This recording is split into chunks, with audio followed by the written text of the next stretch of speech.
The Force is the great tapestry of the galaxy, weaving every star, every world, and every living soul into a single, boundless whole. Its currents write the prophecies that guide destiny. It summons heroes in moments of shadow and casts down tyrants when their time is done. For countless millennia, this sacred balance has held, the eternal dance of light and dark, chaos and order, forever seeking equilibrium. But now, something new stirs in the void. Something the Force did not foresee.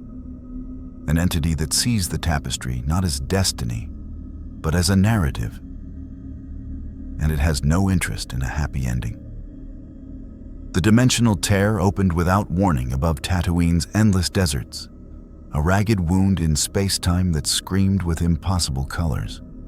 No hyperspace signature, no ship, just a man-shaped object tumbling through the atmosphere, trailing fire and profanity in equal measure. Okay, this is either the worst hangover of my life, or I'm finally dead, and this is Hell's Express checkout lane. Wade Wilson, the Merc with a mouth, the regenerating degenerate, the man called DeadPool, slammed into a sand dune at terminal velocity with a wet crunch that would have killed anyone else 17 times over. For approximately 4 seconds, there was silence. Then a red-gloved hand burst from the sand, followed by another, and DeadPool dragged himself out of his own impact crater like a profane phoenix. Ow. Okay, spines reforming, ribs clicking back. Pretty sure my skull was on backwards for a second there. He stood, brushing sand from his costume, and froze. Twin suns blazed overhead. The air shimmered with heat. In the distance, moisture evaporators dotted the horizon. No freaking way! DeadPool spun in a complete circle, taking in the endless dunes, the binary sunset, the distinctive architecture of a distant settlement. His mask's white eye patches somehow conveyed pure, manic joy. Tatooine! I'm on actual Tatooine! He grabbed his own head with both hands. Cable's stupid time-slide device didn't just break, it broke reality. I'm in Star Wars, actual Star Wars. He paused, cocking his head. Wait, which Star Wars? Please don't be the sequel trilogy. Please don't be the sequel trilogy. He patted himself down. Dual katanas. Check. Pistols. Check. Pouches full of ammunition, grenades, and chimichangas. Check. His healing factor was already working overtime, the dimensional transit damage fading like it never happened. Okay, Wade. Think. You know this franchise better than your own backstory, which admittedly keeps changing depending on which writer's having a bad day. Empire era would mean Vader's around, rebels are rebelling, and the Death Star's either built or building. He squinted at the suns. Twin suns. Tatooine. Which means somewhere on this dust ball is either a whiny farm boy or a grumpy hermit depending on the timeline. A land speeder roared past in the distance, kicking up dust. And there's my ride. DeadPool sprinted toward the settlement. Mos Eisley, if his encyclopedic knowledge of Star Wars geography was correct. Time to find out if blasters are actually more civilized than lightsabers, and whether Greedo really does shoot first in this universe. The run across the desert should have been punishing. Instead, DeadPool narrated his entire journey to an audience only he could perceive. His fourth wall awareness treating reality itself as just another script to mock. Chapter 1. The Phantom Mercenary. No wait, that's taken. A New Grope? Empire Strikes Wade? Return of the... Okay, I'll workshop it. Point is, folks, your boy DeadPool just got the ultimate Disney crossover, and I am going to make so much money off action figures. Mos Eisley sprawled before him like a fever dream, rendered in sandstone and desperation. The spaceport city was exactly as he remembered from countless viewings. The cramped buildings, the suspicious locales, the cantina that served as the gravitational center of scum and villainy. Oh man, oh man, oh man. DeadPool practically vibrated with excitement as he approached the entrance. I'm about to walk into the cantina. The one with the music. You know the music. Everyone knows the music. Two stormtroopers stood guard at a checkpoint, their white armor gleaming in the harsh sunlight. They tracked DeadPool's approach with the mechanical precision of trained soldiers. Halt. Identify yourself, one demanded, raising a blaster rifle. DeadPool stopped, tilted his head, and pointed at them. Okay, real talk. Can you guys actually hit anything? Because I've seen the footage and your aim is statistically worse than my life choices. What? The stormtrooper's helmet tilted in confusion. I'm just saying, if we get into a firefight, I'm not even going to dodge. I'm going to stand here and trust that Imperial training you got from the lowest bidder. You're under arrest for... DeadPool's katana sang from its sheath. One precise strike sent the blaster rifle clattering. The second blade pressed against the stormtrooper's neck joint before his partner could react. Armor's plastoid composite, right? Decent against blaster bolts, useless against a good old-fashioned stabbing. Now here's what's going to happen. You're going to let me walk into that city, I'm going to do some tourist stuff, and you're going to report that a dangerous alien is on the loose. Trust me, it'll be way more interesting than another day of harassing moisture farmers. You can't. I absolutely can. I'm literally unkillable, I've got nothing to lose, and I know for a fact that you two aren't named characters, which means you're cosmically expendable. DeadPool leaned closer. Also, your buddy over there is thinking about shooting me. Tell him it won't work. The second stormtrooper's finger was indeed tightening on the trigger. DeadPool spun, katana flashing, and the blaster bolt ricocheted off the blade into the sand. See? Anyway, this has been fun. But I've got a cantina to visit and probably a whole timeline to ruin. If you want to see more multiverse chaos, hit that subscribe button and... Oh wait, wrong medium. Just try not to die, okay? You seem nice for faceless enforcers of space fascism. DeadPool sheathed his blades and strolled past the stunned stormtroopers into Mos Eisley, leaving them questioning their career choices and their understanding of reality itself. The streets were packed with aliens, droids, and desperate humans, a cross-section of galactic society's bottom tier.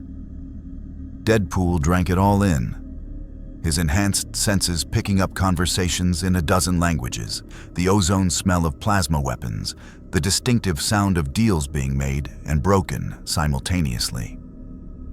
This is amazing. This is actually amazing. He stopped a passing Rhodian. Hey, quick question. What year is it?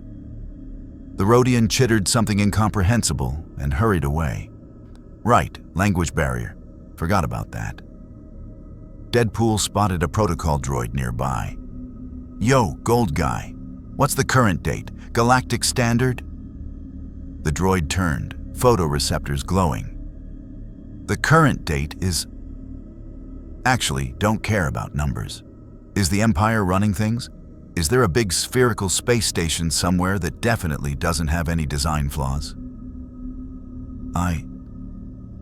The Empire does indeed govern the galaxy, sir. And I am not privy to classified Imperial. Perfect. Empire era, probably pre-Yavin, which means... DeadPool's eyes widened behind his mask. Which means I'm here before the original trilogy. The Death Star might not even be operational yet. Luke's still on his moisture farm. Han's still smuggling. He grabbed the droid by its metal shoulders. Do you understand what this means? cannot say that I do, sir. It means I can change everything. I can save all the characters who die. I can kill all the villains early. I can... DeadPool stopped. His manic energy suddenly focused into something sharper, more dangerous. I can do whatever I want, because I already know how the story's supposed to go. He released the droid and turned toward the cantina, its entrance beckoning like the gateway to destiny itself, or in DeadPool's case, the gateway to absolute chaos. If you want to see more characters enter the Star Wars galaxy, hit that subscribe button and drop the name of a character you'd want to see in the comments below. May the Force be with you. Or not, I'm not picky. DeadPool adjusted his katanas, checked his pistols, and smiled behind his mask.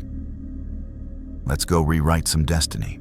The cantina was darker than DeadPool expected, which was saying something given he'd watched the scene approximately 400 times across various formats, edits, and a particularly cursed deepfake version he refused to think about. The air hung thick with smoke, sweat, and the distinct aroma of species he couldn't identify, but assumed had questionable hygiene practices. The band, dear God, the actual Bith band, played their distinctive jizz music in the corner, their bulbous heads bobbing in time. Figrindan and the modal nodes? DeadPool whispered reverently. I know their names. I know all their names because I'm a nerd with priorities. He stepped fully inside, and the effect was immediate. Conversations didn't stop. This wasn't that kind of establishment, but dozens of eyes from a dozen species tracked his movement. A Deveronian arms dealer paused mid-deal. An Aqualish thug's face tentacles twitched. Even the bartender, a surly human who'd seen everything twice, registered surprise at the red-suited stranger. DeadPool approached the bar with the confidence of someone who knew he'd survive whatever came next. Barkeep. 1 blue milk, shaken not stirred, and information on the most dangerous person in this establishment. Spoiler alert. It's me. The bartender's hand moved toward something under the counter. We don't serve your kind here. My kind? Devilishly handsome mercenaries with perfect comedic timing? DeadPool hopped onto a stool. Because I've got credits. Well, actually I've got dollars. But I'm assuming someone here does currency exchange, or I can just start looting corpses. Which is plan B through Z. I'm talking about that. The bartender pointed at DeadPool's dual pistols. No blasters. DeadPool looked down at his weapons, then back up. Oh, these aren't blasters. These are Earth-origin semi-automatic firearms that use chemical propellant to launch metal projectiles at supersonic speeds. Totally different. Also way cooler because they go bang instead of pew-pew. Out. You know what? Fine. I'll holster the guns. DeadPool made an exaggerated show of securing his pistols. See? Completely non-threatening now. Well, except for the katanas, the grenades, the combat knives, and my sparkling personality. A massive hand clamped onto DeadPool's shoulder. He turned to find an Aqualish, the walrus-faced species that always looked perpetually angry, looming over him. The alien growled something guttural. Sorry, I don't speak Aqualish. Although I do know your buddy Ponda Baba gets his arm cut off in this exact cantina. So maybe you should be nicer to strangers with weapons. The Aqualish's companion, a scarred human with the eyes of a career criminal, stepped forward. He said you're in his seat. And I'm saying I don't see his name on it. DeadPool spun the stool. Also, fun fact, you're about to start a fight that ends with someone losing a limb, and spoiler alert, it won't be me, because I grow those back. The human's hand dropped to his blaster. You've just made a fatal mistake. Statistically improbable. DeadPool launched himself backward off the stool as the human drew. The blaster bolt scorched the air where his head had been, slamming into a booth and eliciting angry shouts. The cantina exploded into motion, some patrons diving for cover, others drawing weapons, the band continuing to play, because professionals don't stop for mere violence. DeadPool's katana cleared its sheath in a silver arc. The human's blaster hand separated from his wrist before his scream could form. The Aqualish lunged, tusks gleaming, and DeadPool ducked under the charge, bringing his blade up through the alien's torso. And that's what we call instant regret. DeadPool kicked the dying Aqualish away and pointed his katana at the cantina. Anyone else want to audition for background character death number 3? No? Everyone cool? A Rodian bounty hunter stood, raising a blaster. Then a Trandoshan. Then a scarred Wike who looked like he'd been waiting for an excuse to kill someone all day. Oh, we're doing this? We're really doing this? DeadPool's second katana sang free. Okay, but for the record, I tried to be civil. The Rodian fired first, naturally, and DeadPool twisted, the bolt passing close enough to singe his suit. He crossed the distance in 3 strides, blades moving in a pattern that was more art than violence. The Rodian's antennae hit the floor before his body understood it was dead.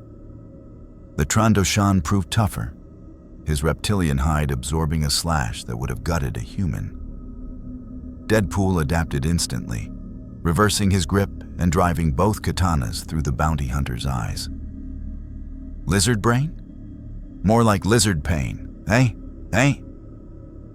DeadPool wrenched his blades free as the Wike charged with a vibroblade. Nobody? Tough crowd. The vibroblade sparked against DeadPool's katana, the high-frequency weapon designed to cut through most materials.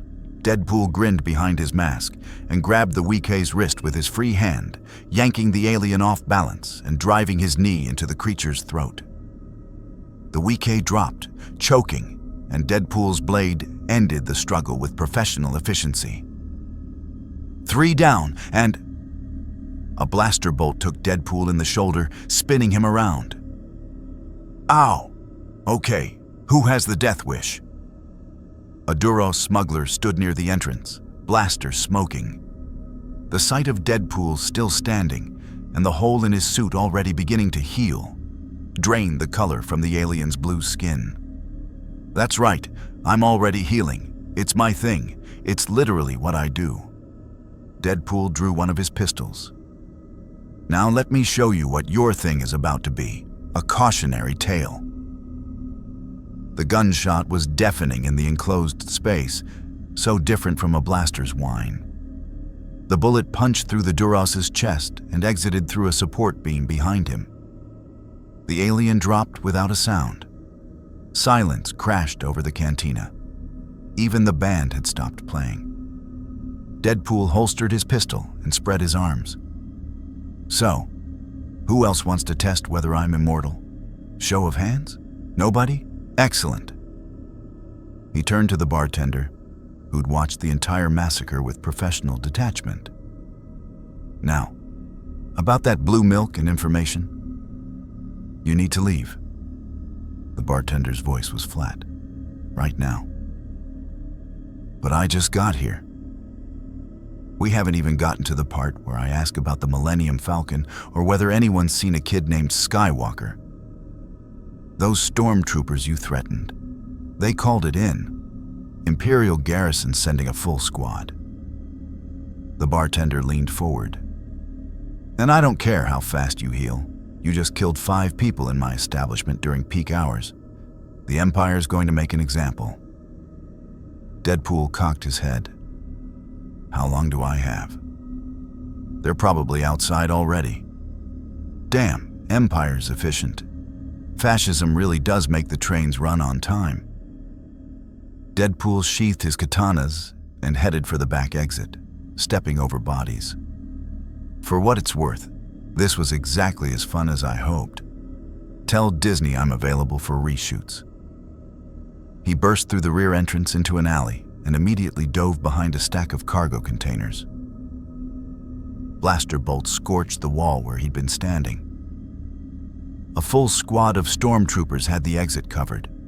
12 soldiers in white armor, weapons raised, and behind them, an officer in an Imperial uniform. "Surrender immediately," the officer commanded. "You are under arrest for murder, disturbing the peace, and..." He consulted a datapad, threatening Imperial personnel and making cryptic statements about the nature of reality. Okay, that last one's fair. DeadPool popped up from cover, pistols drawn. "But here's my counteroffer. You guys leave, I promise not to embarrass the Empire's already questionable combat training, and we all go home happy." "Open fire!" The alley lit up with blaster bolts. DeadPool's world became a dance of thermal energy and impossible reflexes.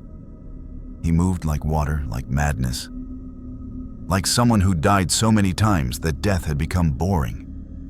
Bolts singed his suit. One caught his thigh, another grazed his neck. But he was already healing, already moving, already firing back. His pistols roared. 2 stormtroopers dropped, armor cracked by ballistic impacts their protection wasn't designed for. DeadPool vaulted a container, katanas appearing in his hands as he closed the distance. The stormtroopers' close quarters training was adequate. DeadPool's was exceptional. He moved through them like a red-suited reaper. Blades found gaps in armor, neck joints, hip seals, the vulnerable spot behind the knee. The stormtroopers tried to adapt, tried to fall back to a defensive formation. But DeadPool's fighting style was chaos made manifest. He had no pattern to predict, no strategy to counter. Just overwhelming violence delivered with wisecracks. "This one's for Alderaan. Oh wait, that hasn't happened yet." He disemboweled a trooper. "This one's for that Ewok that died in Return of the Jedi." He decapitated another. "This one's for making me sit through the holiday special." The officer tried to run. DeadPool's katana took him between the shoulder blades. 12 stormtroopers and 1 officer lay dead or dying in a Mos Eisley alley, and DeadPool stood among them, breathing heavily, his suit torn and bloody, but his body already knitting itself whole. "Okay," he panted. "That was workout. And also probably treason. Imperial treason, which I assume comes with a really dramatic orchestral theme when Vader finds out." He heard it then, the distinctive whine of TIE fighter engines overhead. The Empire wasn't sending foot soldiers anymore. They were escalating. DeadPool looked up at the twin suns, at the fighters circling like mechanical vultures, and smiled his invisible smile. Good. I was worried this was going to be easy. The TIE fighters screamed overhead in perfect formation, their twin-ion engines shrieking like predatory birds. DeadPool counted 6, 2 flights of 3, circling the spaceport in a search pattern that would make any military instructor proud. Unfortunately for the Empire, DeadPool had spent years evading people who actually wanted him dead, and stormtroopers fresh from the academy weren't exactly the X-Men. "Okay, Wade, think tactically. You're in hostile territory. The local government wants you dead, and you just committed enough war crimes to fill a highlight reel." He ducked into a narrow passage between buildings as a TIE fighter roared past at street level, its sensors sweeping. Time to do what you do best. Survive through sheer obnoxiousness and stolen transportation. The spaceport district sprawled before him. A maze of landing bays, fuel depots, and the kind of businesses that didn't ask questions if you paid in advance. DeadPool spotted his objective immediately. A modified YT-1300 light freighter sitting in Bay 94. Its distinctive saucer shape and forward mandibles marking it as a Corellian classic. Not the Falcon, but close enough for government work, or anti-government work. Whatever, I'm stealing a spaceship. He sprinted across the open plaza, drawing immediate attention from a patrol of stormtroopers. Blaster bolts chased him, and one clipped his calf, sending him stumbling. His healing factor kicked in before he hit the ground, muscle and skin knitting as he rolled behind a parked speeder. You know, most people would be crippled by that, he shouted at the troopers. But I'm built different. Literally. Mutant healing factor, baby, available in red or red. A thermal detonator arced toward his position. DeadPool's eyes widened. Oh, that's just you and neighborly. The explosion launched him 15 feet, his body tumbling through the air before crashing through a merchant's stall. Fruits, or what passed for fruits on Tatooine, exploded around him. The merchant, a Jawa, shrieked and fled. DeadPool lay in the wreckage, his suit shredded, his left arm bent at an angle that would make orthopedic surgeons weep. Bones crackled as they reset themselves. Skin regrew across third-degree burns. His arm snapped back into proper alignment with a wet pop. Okay, that hurt. That definitely hurt. He stood, wobbling. But you know what hurts more? The fact that I haven't stolen a spaceship yet, and those TIE fighters are getting closer.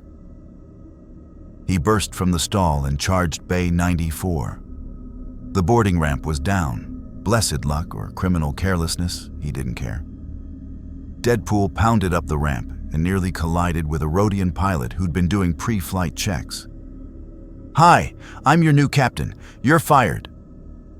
DeadPool's katana ended the argument before it began. He dragged the body down the ramp. Sorry, buddy, nothing personal.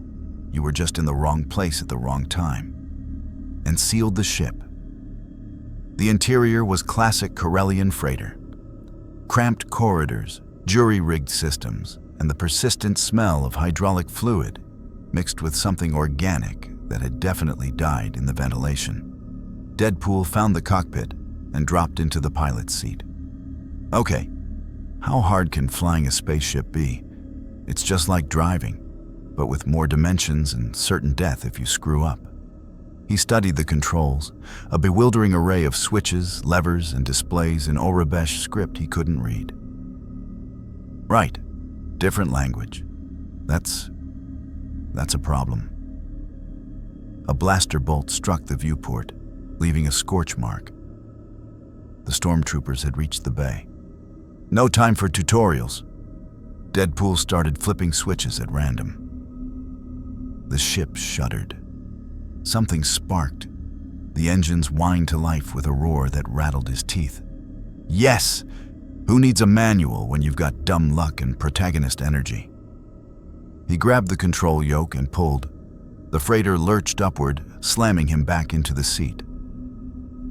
The boarding ramp, still extended, caught on the bay's deck plating and tore free with a screech of tortured metal. The ship climbed, wobbling, as DeadPool fought the controls. I'm actually flying a Star Wars ship. This is the greatest. A TIE fighter dropped into position behind him, its targeting computer already locking on. The cockpit screamed warnings in a language DeadPool didn't understand, but the universal meaning was clear. You're about to die. Oh, come on! DeadPool yanked the yoke hard left. The freighter rolled, sort of. It was more of a drunken wobble, but the TIE's shots missed. Barely. Okay, evasive maneuvers engaged. By which I mean I have no idea what I'm doing. 2 more TIE fighters joined the pursuit. They moved with mechanical precision, herding him away from the spaceport. Their shots coming closer with each pass. One bolt struck the rear shields, and something exploded below deck. That sounded expensive. DeadPool spotted what he thought was the weapon's control and stabbed it. The ship's quad laser cannons swiveled and fired, completely missing the TIE fighters and instead obliterating a moisture evaporator on the ground below.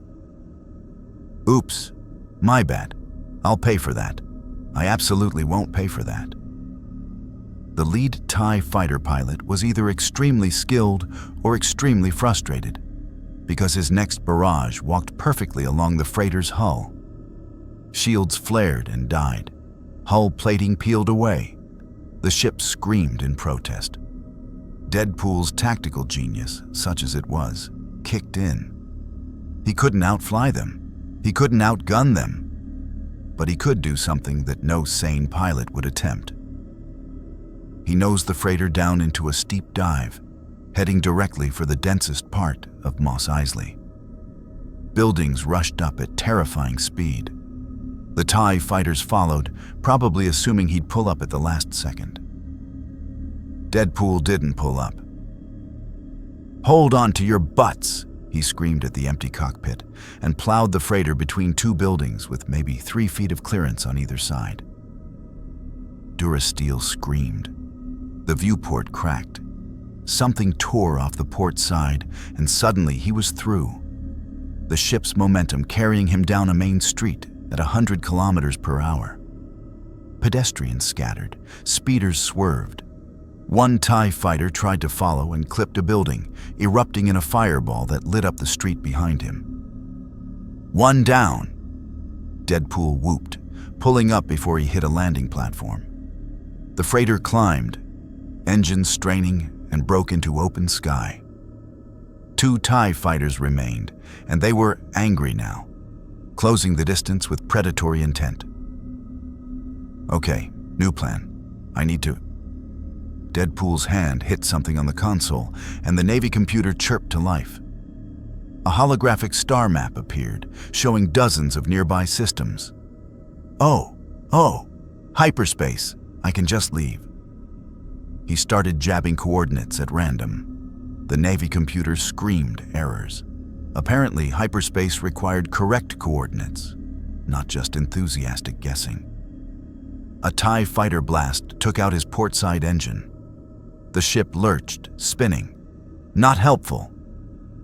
DeadPool fought the spin, managed to stabilize, and noticed one preloaded coordinate already in the system. The previous owner's last destination, probably.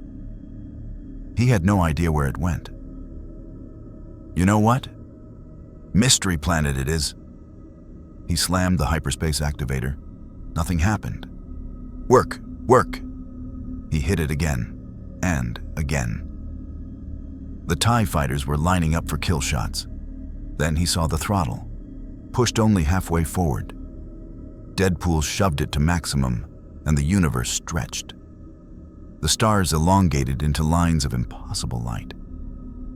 The TIE fighters vanished. Tatooine disappeared. Everything became blue-white tunnel of faster-than-light travel. And DeadPool was no longer in the Star Wars galaxy. He was riding through its very fabric. No. Oh wait, this is actually pretty cool.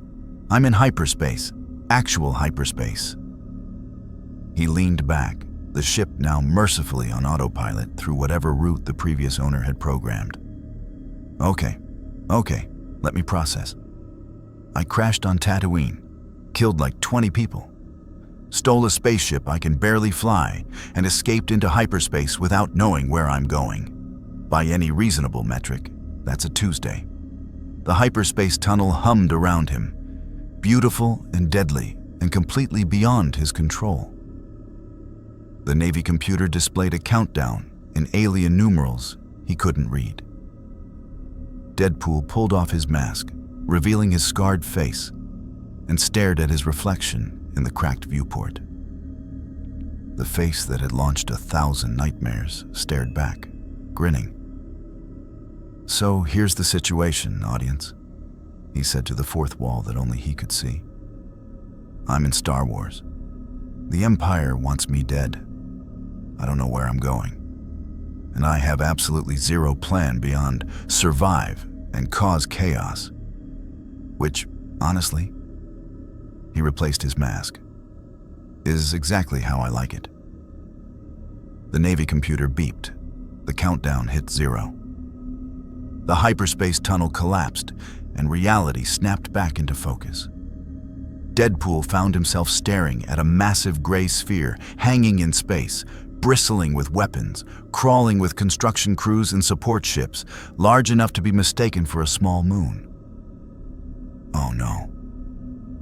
The Death Star rotated slowly in the viewport.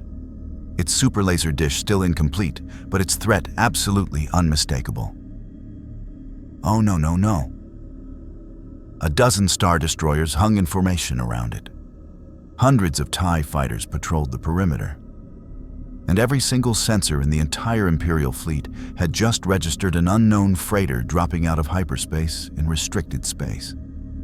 DeadPool's comms exploded with demands for identification codes he didn't have. Oh yes, he corrected himself, his voice rising with manic glee. This is exactly where I need to be.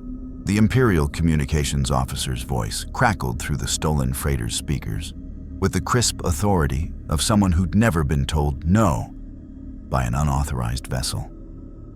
Unidentified Corellian freighter, you have entered a restricted Imperial construction zone. Transmit clearance codes immediately or be destroyed. DeadPool stared at the communications panel, then at the Death Star filling his viewport, then back at the panel. Okay, so, funny story. I don't actually have clearance codes, but I do have a really good excuse involving dimensional rifts, fourth wall awareness, and the fact that I'm pretty sure this whole thing blows up eventually. So really, you're the ones in danger here. Silence. Then, repeat your last transmission. It was incoherent. Look, I'm just a simple smuggler trying to make my way in the universe, and I took a wrong turn at Albuquerque. Wait, wrong franchise. I took a wrong turn at Tatooine, which is basically the Albuquerque of space. Can I just leave? Slowly, while you all forget you saw me? Negative. Power down your engines and prepare to be boarded. Any hostile action will result in immediate destruction. 6 TIE fighters peeled off from patrol formation, vectoring toward his position. Behind them, one of the Star Destroyers was rotating to bring its tractor beam projectors to bear. Hostile action, DeadPool muttered, hands dancing over controls he still barely understood. What constitutes hostile action? Is verbal hostility included? Because I've got lots of that. He found what looked like the shield controls and activated them. The indicators went red immediately. The shield generator was still damaged from the Tatooine escape. Great. Shields at 20%. That'll stop exactly 1.5 shots before I'm breathing vacuum. The TIE fighters closed to weapons range. DeadPool's threat indicator, one of the few displays he could interpret through context, lit up like a Christmas tree. Okay, Wade, you've been in worse situations. Remember that time you fought the entire X-Force? Or when you died and spent quality time with Death herself? Or that incident with a blast rocked the ship. Right, focus. Current crisis. Death Star. No escape. His eyes fell on the communications panel again, specifically on the frequency scanner. An idea formed. Terrible, dangerous, and absolutely in character. He opened a channel to the nearest Star Destroyer. Hello? Yes. Hi, this is Agent, Red One? I'm here for the, inspection of the thing? The big spherical thing? The response was immediate and suspicious. There is no Agent Red One in Imperial Intelligence. Identify yourself properly or... Okay, you got me. I'm not Imperial Intelligence. I'm beyond Imperial Intelligence.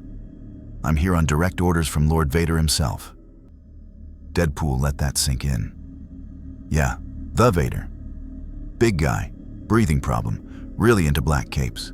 He sent me to inspect security. Yeah, security inspection, surprise inspection. That's why I don't have codes. It's a surprise. Another pause. DeadPool could practically hear the officers' internal debate. On one hand, obviously suspicious. On the other hand, nobody wanted to be the person who interfered with Vader's operations. Lord Vader is not currently at this facility. We have no record of... Of course you don't. That's what makes it a secret inspection. Vader suspects there's a security leak, so he sent me to test your response. And guess what? DeadPool's voice dripped with false authority. You're failing spectacularly. I got all the way to the Death Star before you even asked for codes. Vader's going to be so disappointed. The TIE fighters had stopped firing. DeadPool could imagine the panicked discussions happening across the Imperial command structure. Some junior officer's career was about to end, and nobody wanted it to be theirs. Stand by. We are verifying your credentials with command. Oh, you do that. I'll just wait here. In my heavily armed freighter, in weapons range of your incomplete superweapon. No pressure. DeadPool used the brief reprieve to actually examine his situation. The Death Star hung before him like a metallic god, its surface a maze of trenches, towers, and weapons emplacements. Construction ships, massive industrial vessels, crawled across its surface like insects. And somewhere in that structure, if his Star Wars knowledge was accurate, was the thermal exhaust port that would eventually doom the entire station. I could blow it up right now, he whispered to himself. I know exactly where the weakness is. One good shot down that shaft and boom. No more Alderaan genocide. No more fear weapon. I'd be a hero. He paused. But that's not really my style. Plus, I'm pretty sure the port isn't finished yet. And I have no idea if the whole chain reaction thing works without the reactor being fully operational. The comms crackled.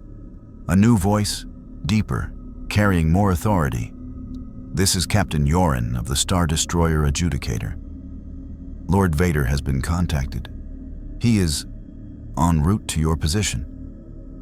DeadPool's stomach dropped. Wait, what? He's actually coming here? Like right now? He expressed great interest in meeting you personally. His exact words were, I sense a disturbance. The captain's tone suggested he was enjoying this. I recommend you do not attempt to flee.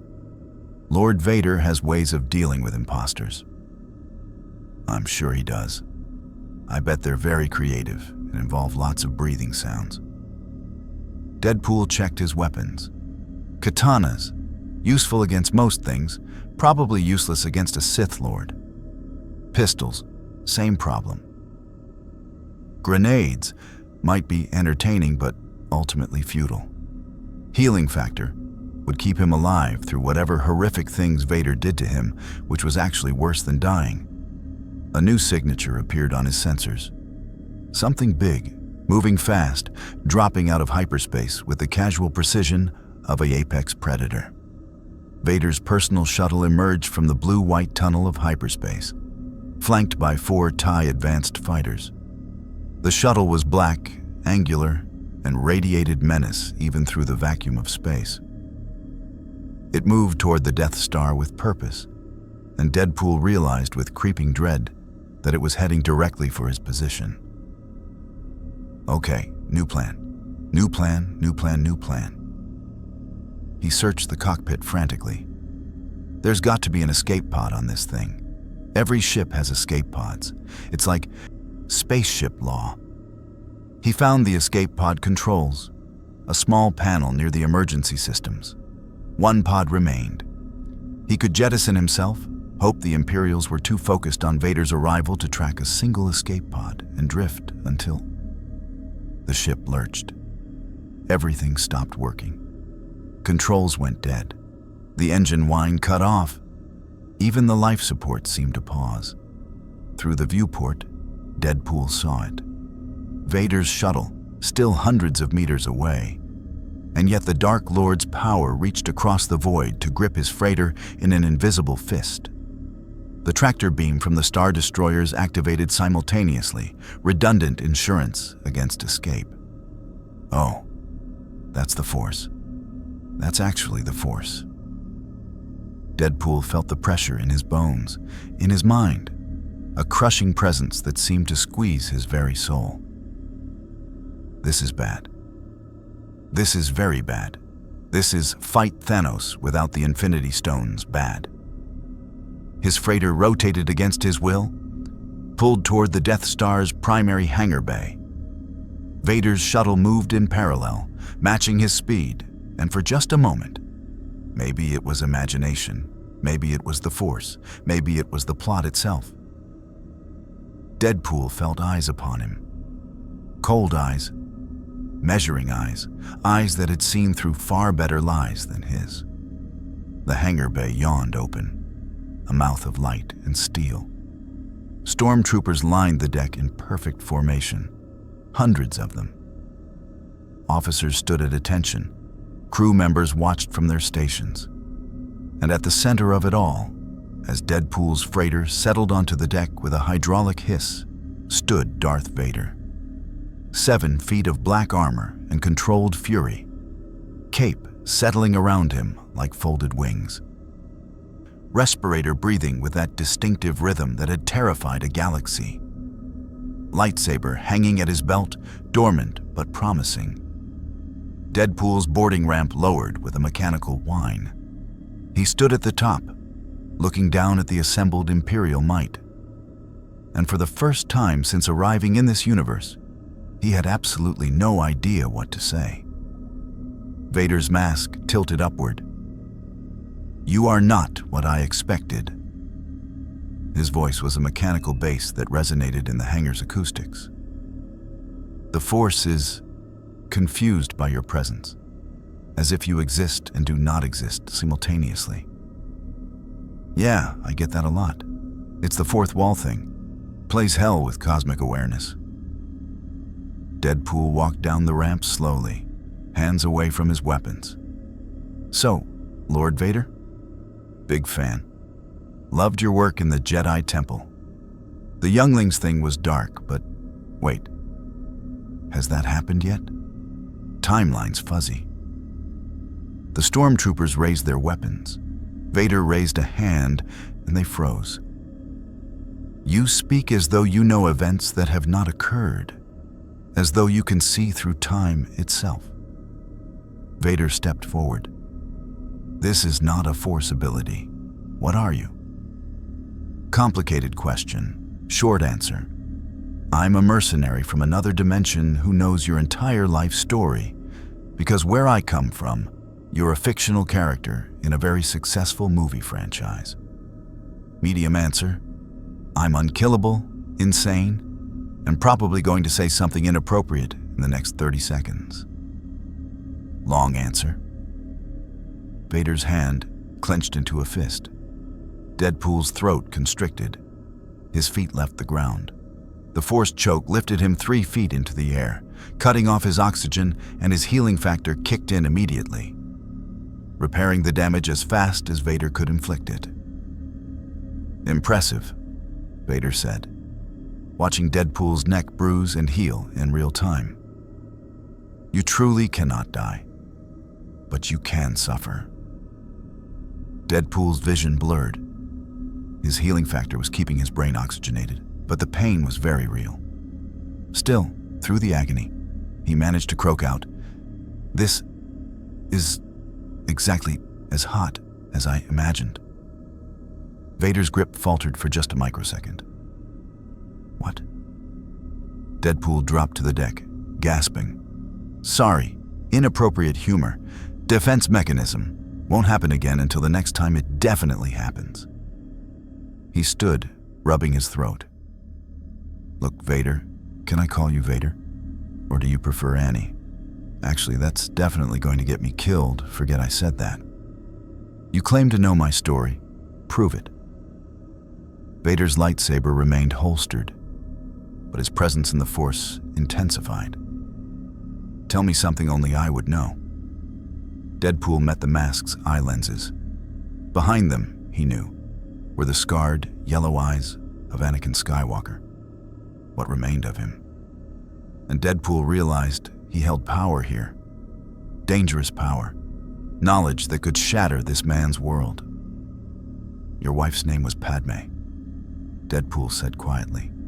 You killed her, or thought you did. You were trying to save her from dying in childbirth.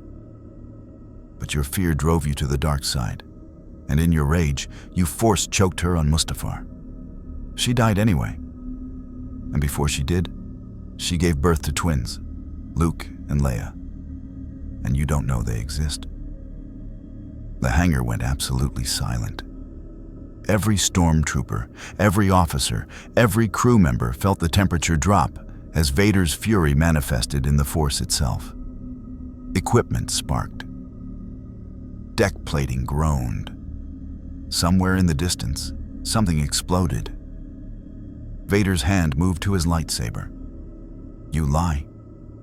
I really don't. Your kids are alive, Vader. Luke's on Tatooine with your stepbrother Owen. Leia's adopted royalty on Alderaan.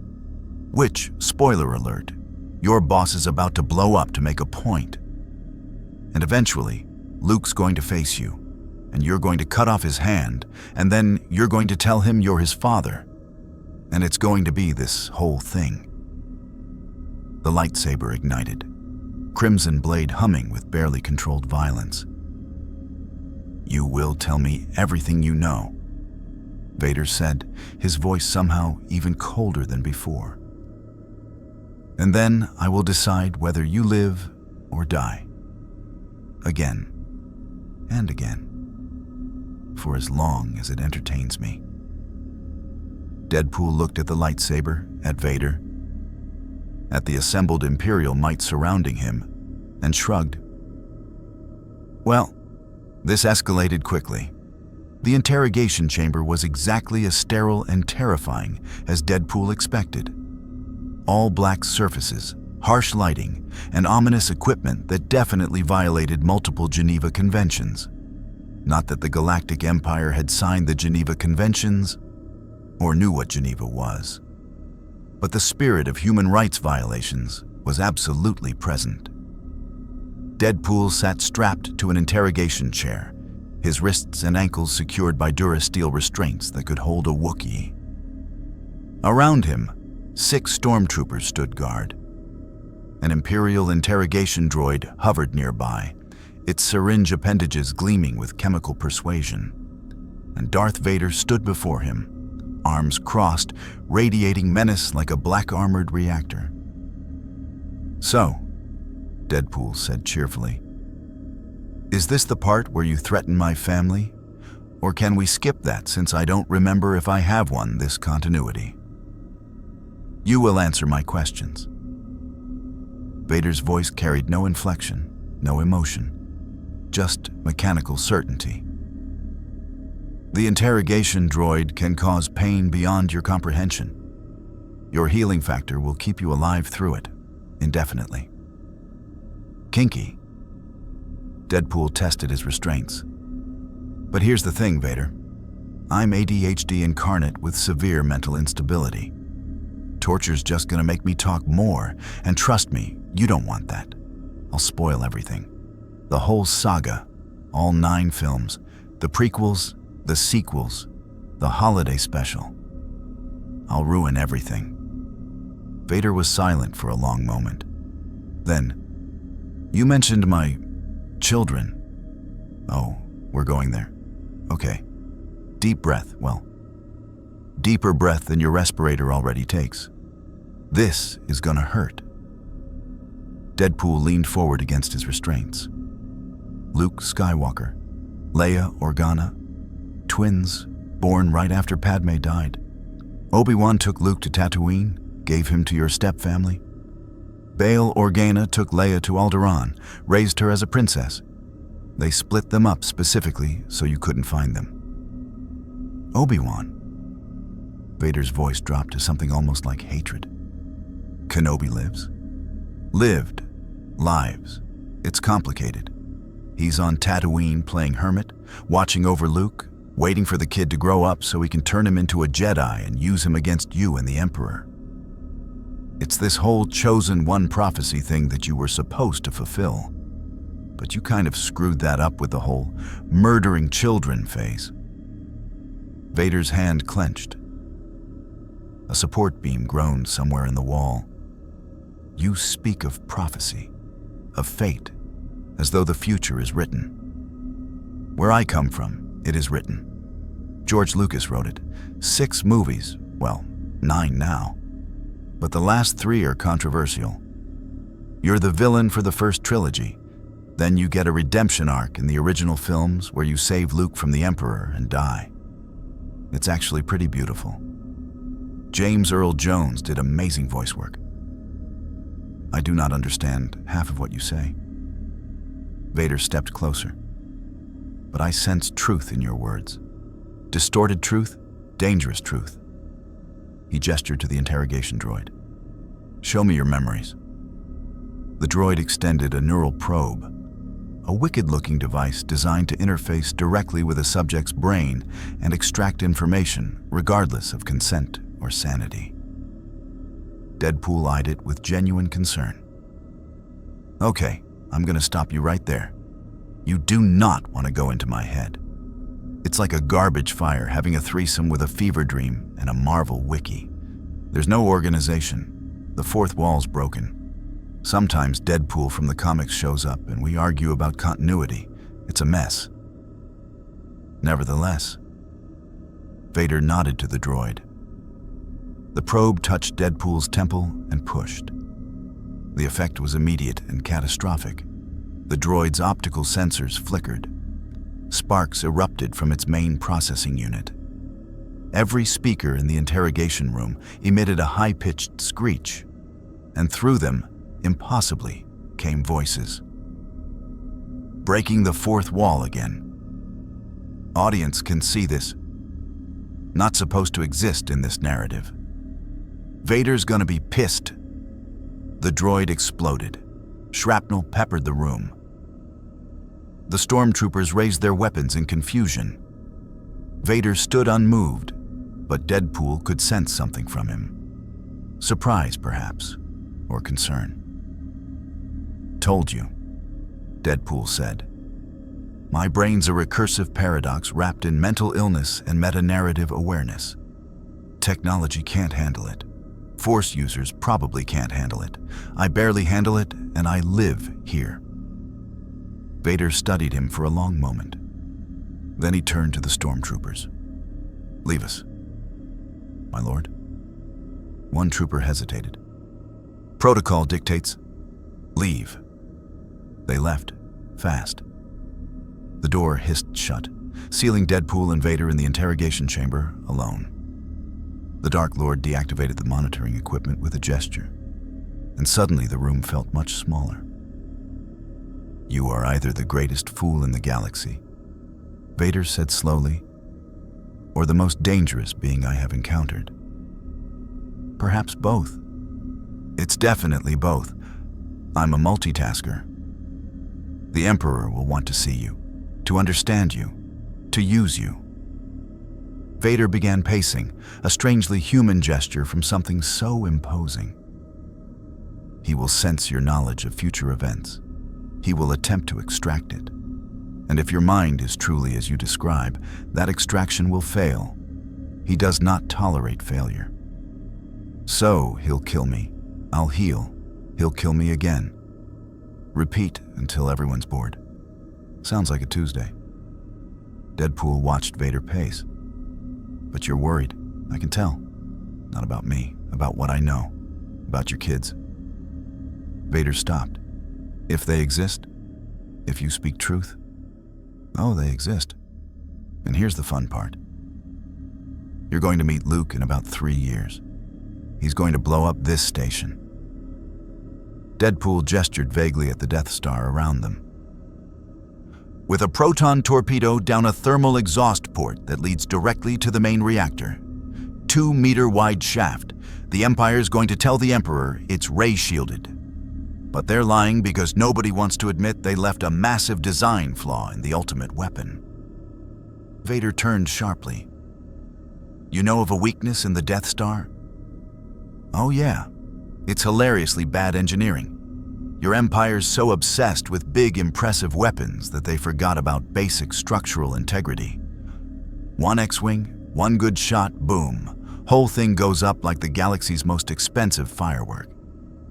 For a long moment, Vader was absolutely still. Then, show me. What? Show me this weakness. If you speak truth, you will prevent a catastrophic failure of Imperial might. If you lie, the red lightsaber ignited again. You will experience new definitions of suffering. DeadPool considered. This was a pivot point, a genuine crossroads.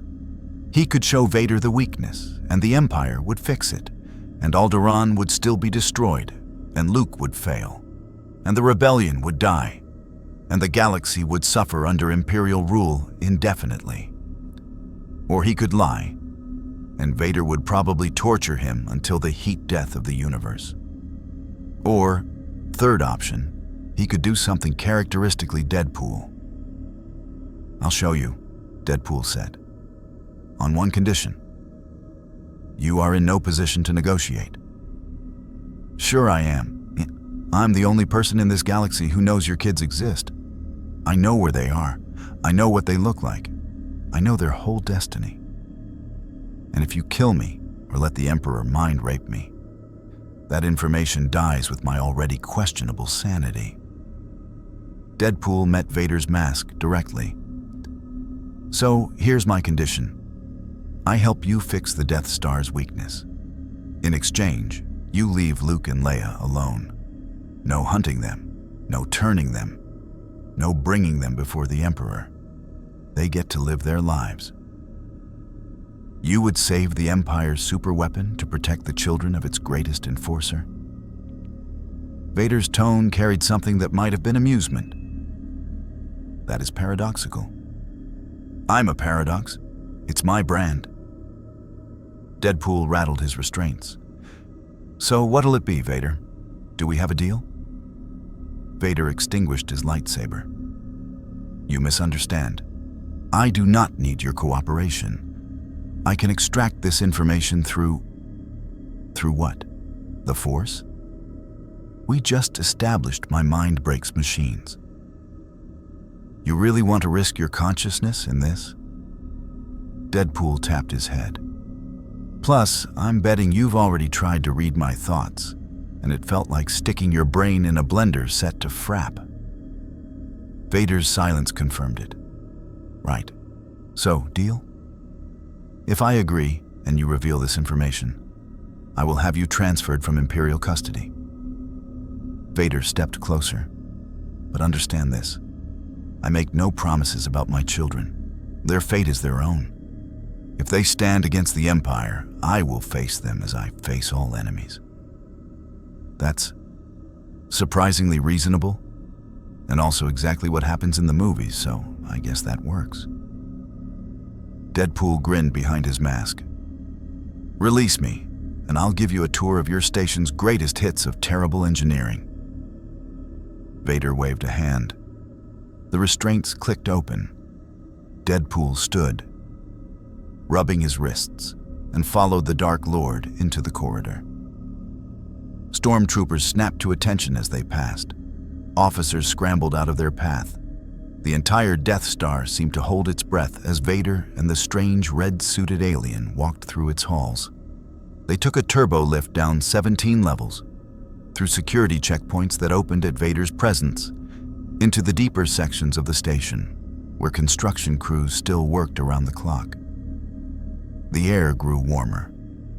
The sound of industrial work, welding, hammering, the hum of massive machinery filled the corridors. Finally, they emerged onto a catwalk overlooking a massive shaft.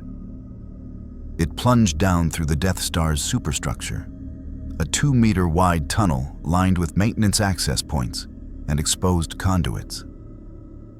At the bottom, barely visible, the main reactor pulsed with contained energy. There, DeadPool pointed. That's your problem. Thermal exhaust port. Leads straight to the reactor.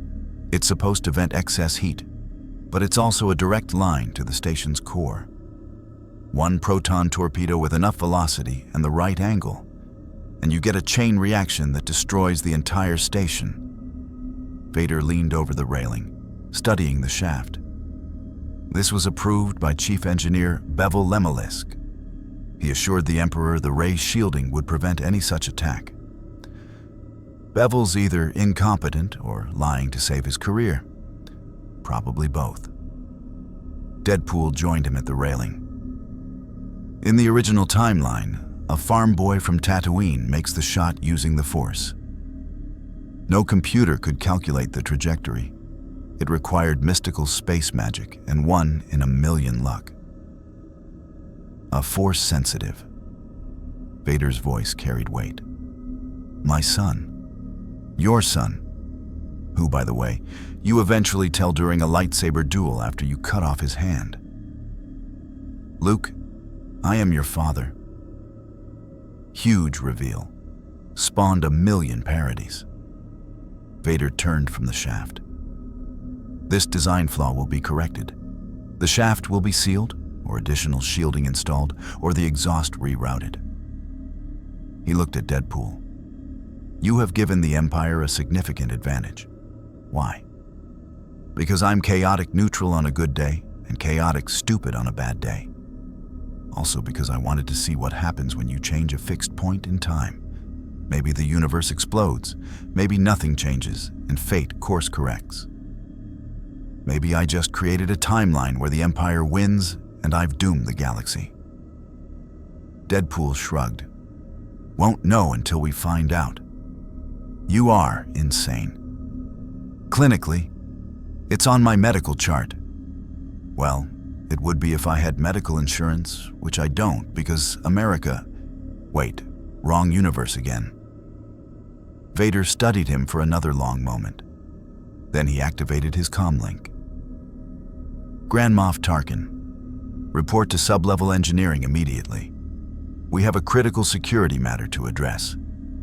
As they waited, DeadPool leaned against the railing and looked at Vader. Really looked at him. The man who was Anakin Skywalker. The chosen one who fell. The father who didn't know his children lived.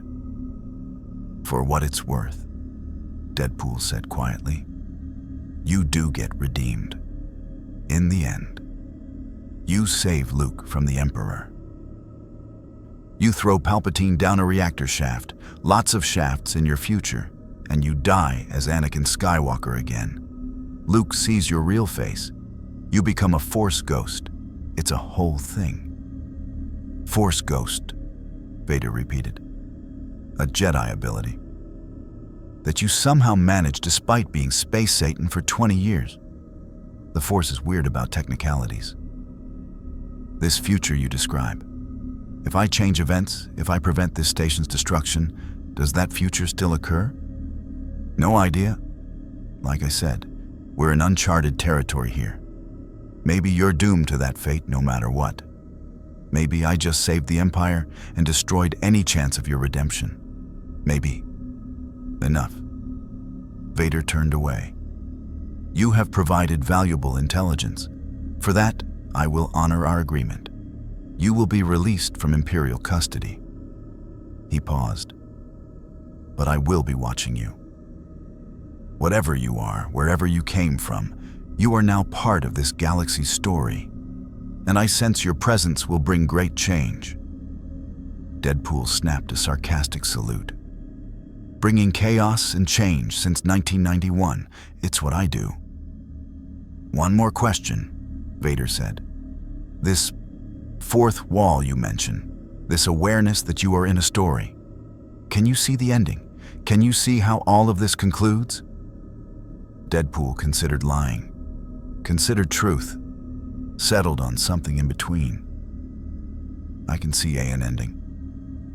But I've already changed things just by being here. So who knows? Maybe we're writing a new story now. Maybe it's better. Maybe it's worse. but it'll definitely be more violent and have better one-liners. Vader's respirator breathed its steady rhythm. Then may the Force have mercy on us all. Force? Where we're going? We don't need the Force. DeadPool grinned. We've got something way more dangerous. Me. The Lambda-class shuttle designated for DeadPool's release was a marked improvement over the stolen freighter. It was clean, fully functional, and came with a pre-programmed, Empire-approved course to a remote, neutral system on the outer rim. It was also, DeadPool was certain, bugged, tracked, and probably rigged to explode the second he was no longer considered a useful asset. He sat in the pilot's seat, feet propped on the console, watching the Death Star recede in the viewport. A squadron of TIE fighters had escorted him to the edge of the restricted zone before peeling away, their message clear. You are being allowed to leave, not escaping. So, audience, he began, addressing the empty cockpit and the fourth wall simultaneously. Let's recap. I told Darth freaking Vader the biggest spoilers in cinematic history. I potentially saved the Death Star, thereby ensuring the genocide of Alderaan and the eternal reign of a fascist government. And my reward is a one-way ticket to... Let's see. He checked the Navi computer. The corporate sector? Sounds boring. Probably full of tax evasion and middle management Sith Lords. He knew he was being tracked.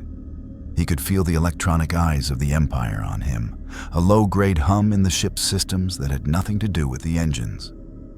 Vader was a man of his word, but he was also a strategist. He wouldn't just let a walking, talking Wikipedia of the future wander off without a leash.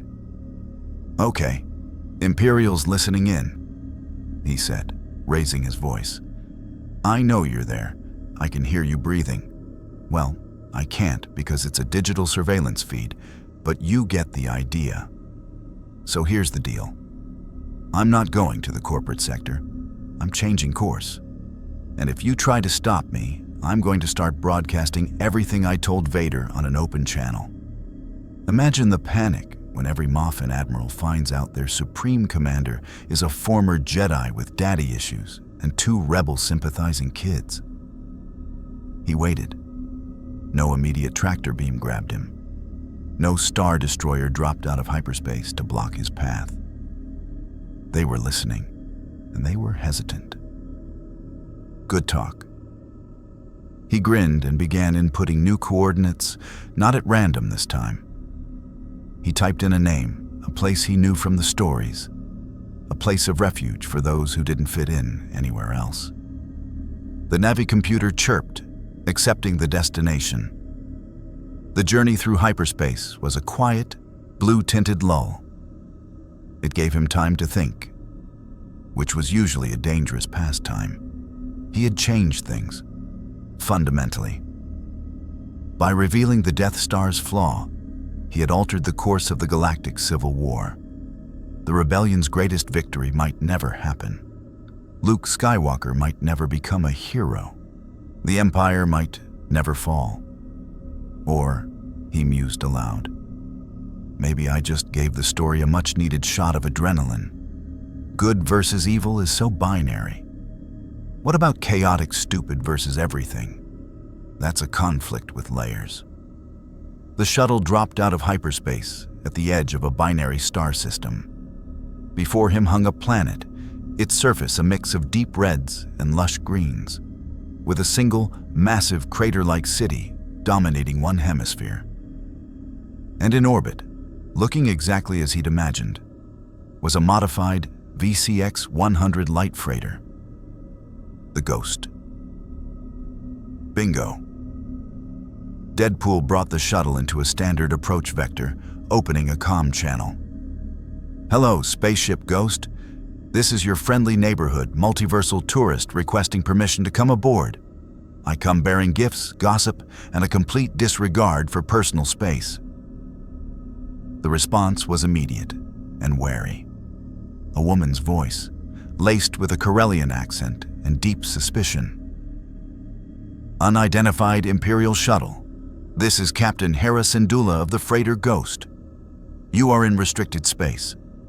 Power down your engines and explain your presence. Captain Syndulla, the voice of reason herself. Look, I get it. Imperial shuttle, super suspicious. But I stole this thing. Well, Vader gave it to me after I saved his pet battle station from blowing up, but it's a long story involving daddy issues and spoilers. The point is, I'm not with the Empire. I'm against the Empire, and also for chaos, but mostly against the Empire today. A new voice, younger, male, and dripping with sarcasm, cut in. He sounds insane, Hera. That's Ezra. Hi, Ezra, DeadPool chirped. How's the whole Space Aladdin with a lightsaber thing working out for you? Found any Sith holocrons lately that you really shouldn't touch? A profound silence stretched across the comms. DeadPool could picture the stunned faces on the Ghost's bridge. He had them. Who are you? Hera's voice was sharp, no nonsense. Name's Wade Wilson, codename DeadPool. I'm from another dimension where your entire lives are an entertainment franchise. I know all your names, your backstories, your secrets. I know about Kanan's past, about Zeb's people, about Sabine's family and that little art project she did for the Empire. I know you're all part of a larger rebel cell called Phoenix Squadron. And I know things about the future.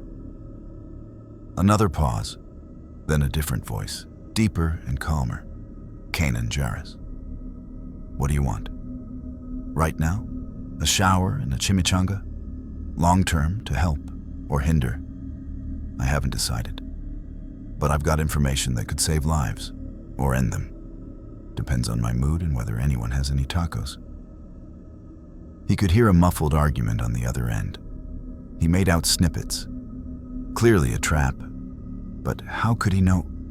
Imperial agent or something else?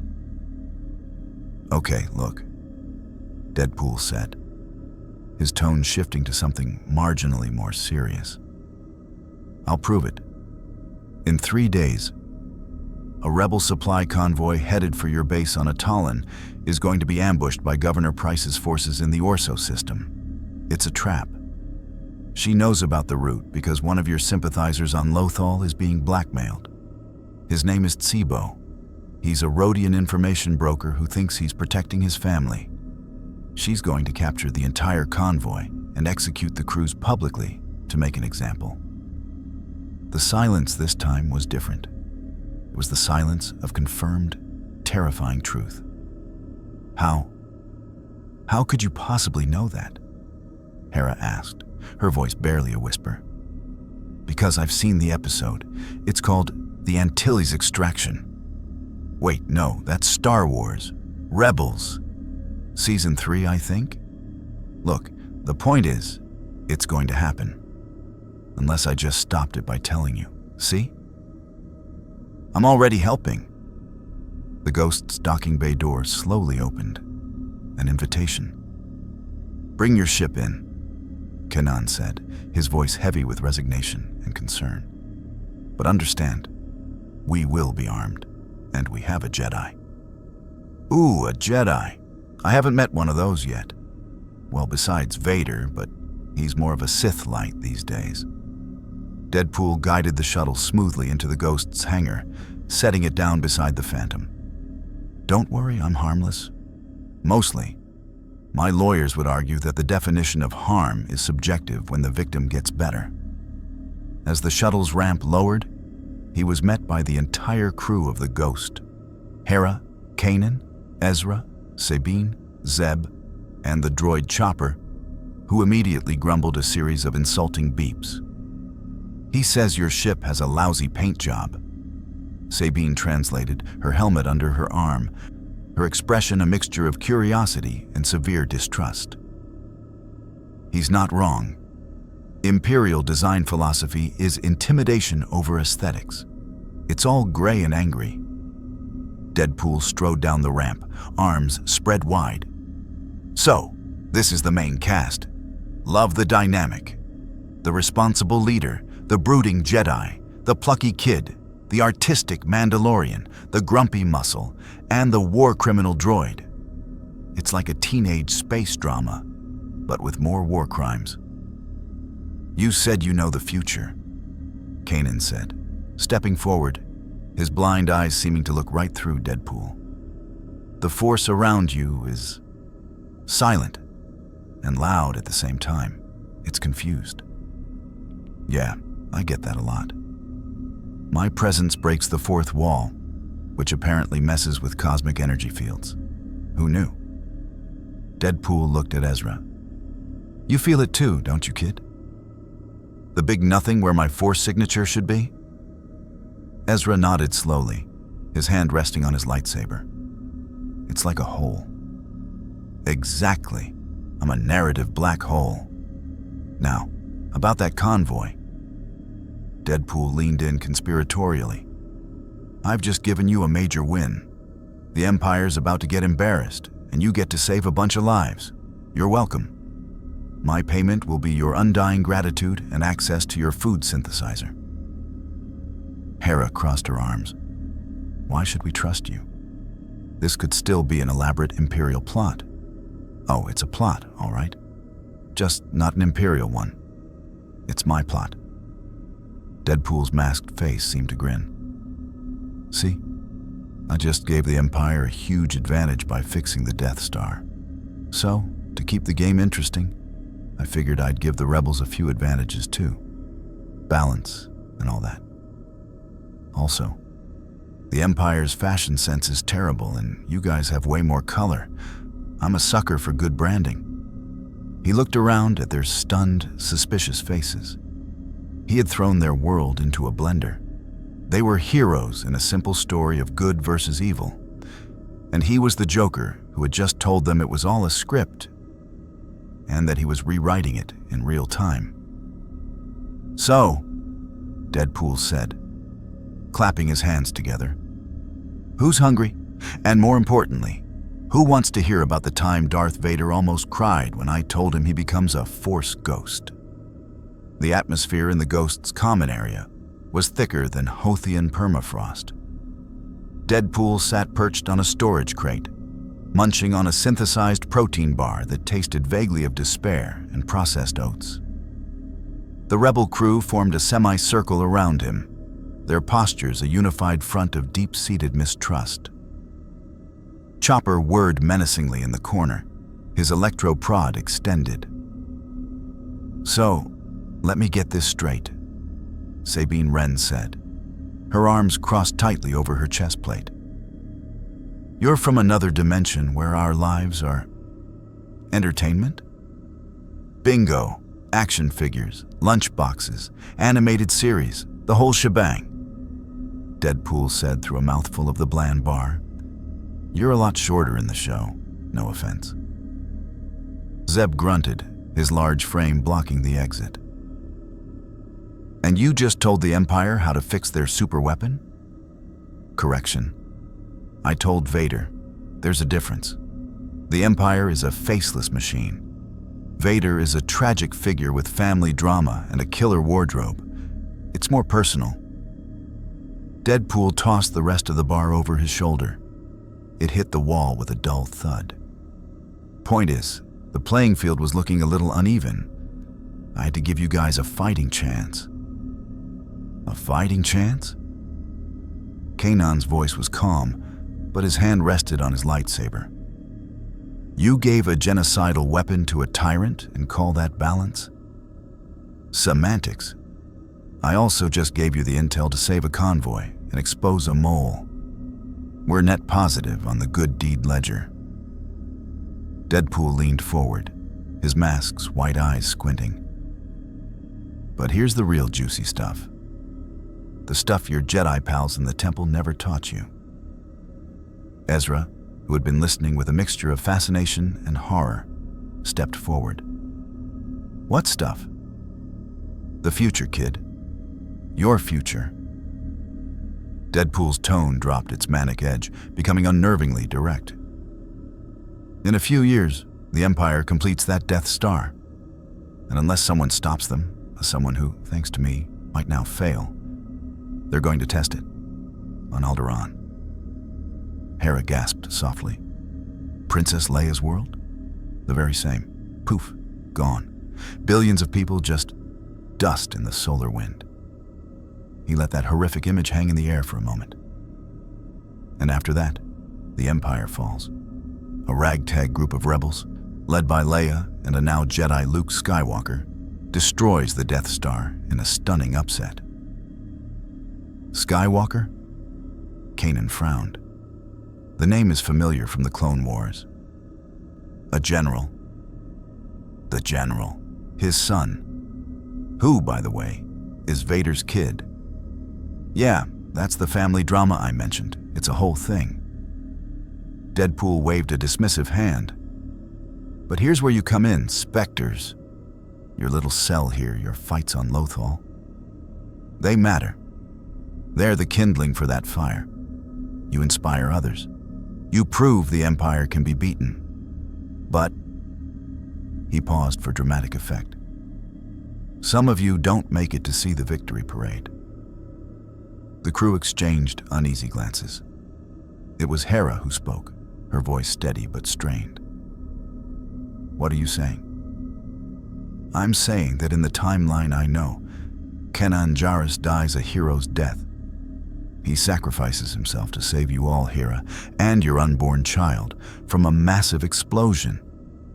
The color drained from Hera's face. Kanan stood perfectly still, a statue of grim acceptance. Ezra looked like he'd been punched in the gut. My child? Hera whispered. Yep. Little Jason Syndulla. Cute kid, green hair, gets his pilot's license young.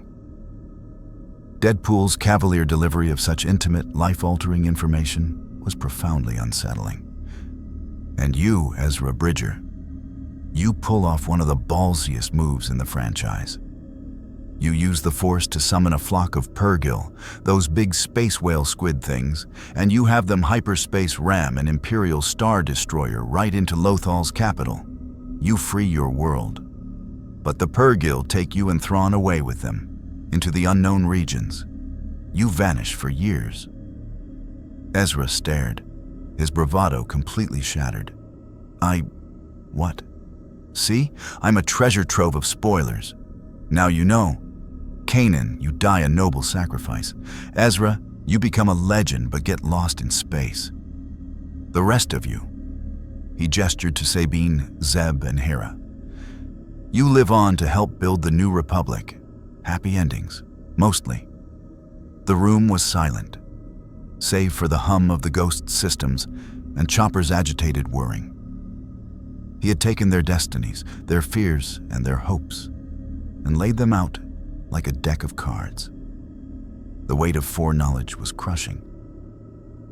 Why are you telling us this? Sabine asked, her voice hard. What gives you the right?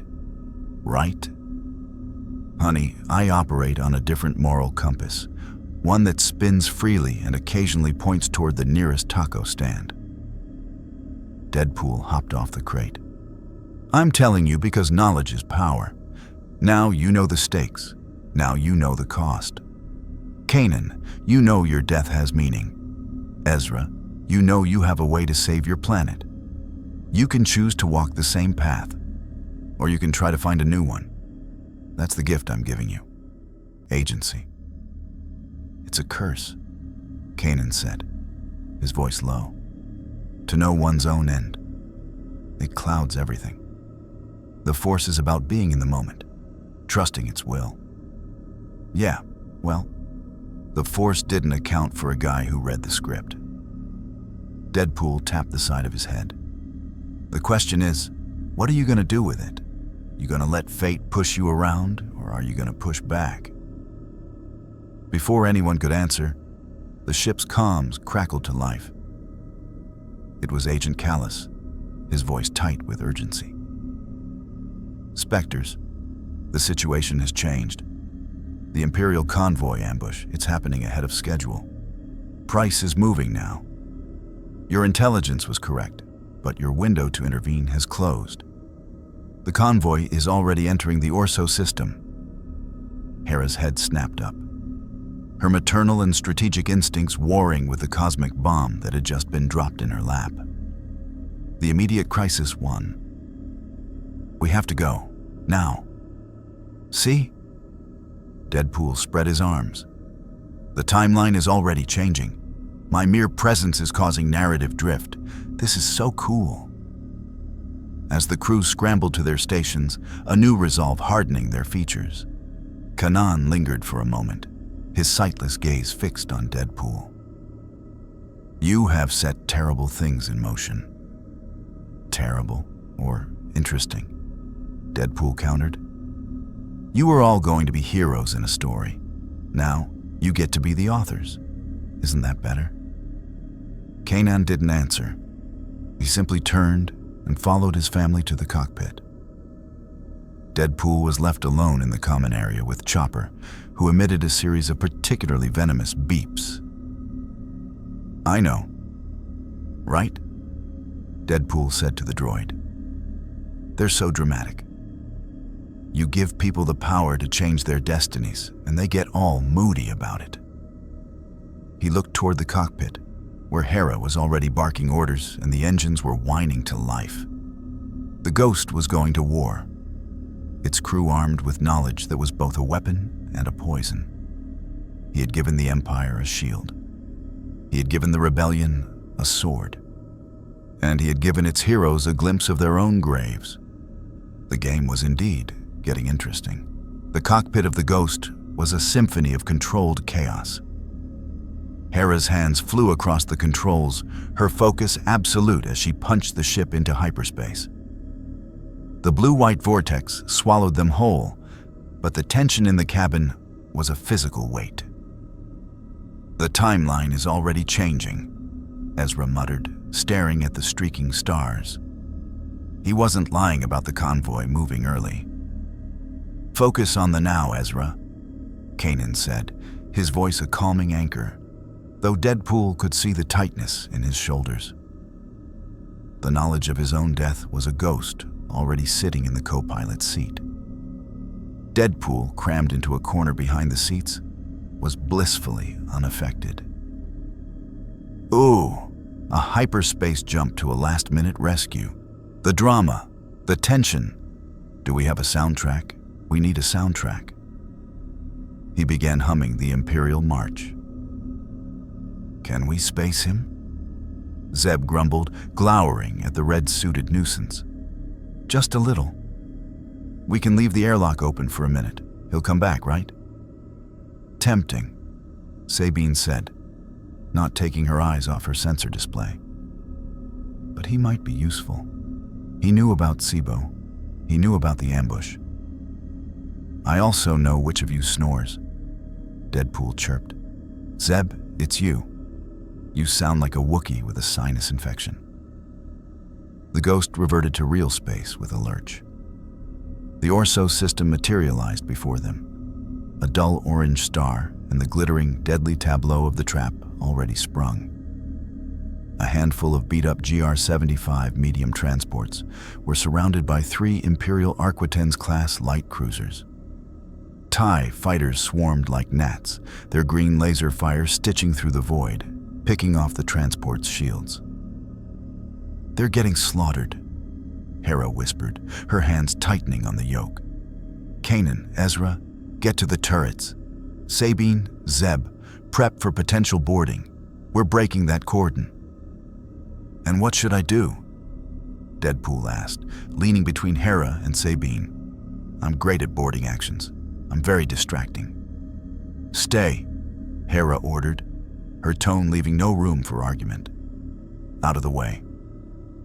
The Ghost dove into the fray, its laser cannons roaring to life under Kanan and Ezra's control. One TIE fighter exploded in a satisfying fireball. The Imperial cruisers, caught off guard by the new, aggressive combatant, began to reorient their fire. They're launching boarding craft toward the lead transport, Sabine called out. That's the one with the medical supplies and the high-value defectors, Hera said, banking the ship hard. We can't let them take it. Oh, I can help with that, DeadPool said, spotting his opportunity. Before anyone could stop him, he bolted from the cockpit, heading for the airlock. DeadPool, no! Kanan shouted, his voice echoing from the turret. But it was too late.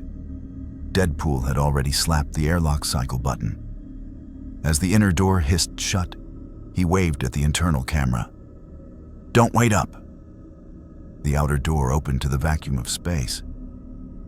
The lead GR-75 transport was 100 meters away. An Imperial boarding craft clamped to its side like a metal tick. DeadPool, without a spacesuit, took a running start and leaped. The silence was immediate and absolute. The cold of the void was a physical shock, but his healing factor fought it, his cells burning energy to keep him from flash freezing. His body tumbled through the emptiness, a ludicrous, red-clad projectile. He used tiny puffs of air from his belt-mounted grapnel gun, improvised thrusters, to correct his trajectory. Okay, this was slightly dumber than usual, he thought, his lungs screaming in the absence of air. Note to self, steal a jetpack. He slammed into the hull of the GR-75, his fingers scrambling for a purchase on the external conduits. His body was already covered in a thin layer of frost, which began to sublimate as his regeneration kicked into overdrive. He crawled, hand over hand, toward the breached airlock where the Imperial boarding craft was docked. Inside, it was a scene of controlled panic. Rebel crew members fired blasters from behind cargo crates, while a squad of white-armored stormtroopers advanced with methodical precision. The Imperials had already secured a beachhead. DeadPool pulled himself through the docking ring, landing in a crouch on the deck. He drew his katanas, the polished steel gleaming under the emergency lights. "Honey, I'm home," he announced, his voice a ragged gasp as his lungs reinflated. Every blaster in the room, Rebel and Imperial alike, swung toward him. The stormtroopers froze, their training not having covered a frozen, slightly smoking man in red pajamas appearing from the vacuum armed with antique swords. The Rebel defenders stared, equally confused. The lead stormtrooper recovered first. "Open fire." DeadPool became a whirlwind. He moved through the stormtroopers like a scythe through wheat. Blaster bolts seared past him, a few hitting their mark, burning holes in his suit that sealed moments later.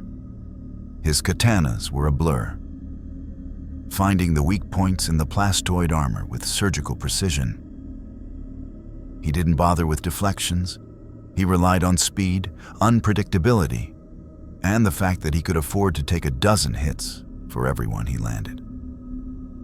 "For the rebellion," he shouted, decapitating a trooper. "Or for me, I'm not picky about credit." Within 30 seconds, the Imperial boarding party was a heap of dismembered white armor and silenced blasters. The Rebel crew stared, their weapons lowered, utterly bewildered. The comm in DeadPool's mask crackled. Hera had patched him into the Ghost's channel. "DeadPool, status report. Boarding party neutralized. The transport is secure. You're welcome." He looked at the stunned rebels.